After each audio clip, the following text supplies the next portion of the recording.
ಇನ್ನು weekend curfew ಹಿನ್ನೆಲೆಯಲ್ಲಿ ಉಡುಪಿ ನಗರದ ಸಿಟಿ ಬಸ್ ನಿಲ್ದಾಣದಲ್ಲಿ ಪ್ರಯಾಣಿಕರೇ ಇಲ್ಲದ ಕಾರಣ ಖಾಸಗಿ ಬಸ್ನ ಚಾಲಕರು ಹಾಗೂ ನಿರ್ವಾಹಕರು ಕ್ರಿಕೆಟ್ ಹಾಗೂ ಕಬಡ್ಡಿ ಆಟ ಆಡುವ ಮೂಲಕ ಟೈಮ್ ಪಾಸ್ ಮಾಡಿದರು.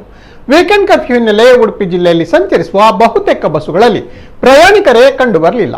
ಹೀಗಾಗಿ ಕೆಲವು ಬಸ್ಸುಗಳು ಸಂಚಾರ ಮಾಡಿದ್ರೆ ಇನ್ನು ಕೆಲವು ಬಸ್ಸುಗಳು ಸಂಚಾರ ಮಾಡಿಲ್ಲ. ಈ ಸಂದರ್ಭದಲ್ಲಿ ಕಂಡಕ್ಟರ್ಗಳು ಡ್ರೈವರ್ಗಳು ಇಲ್ಲಿ ಕ್ರಿಕೆಟ್ ಆಟವನ್ನು ಆಡುವ ಮೂಲಕ ಒಂದಷ್ಟು ಮೋಜು ಅನುಭವಿಸಿದರು.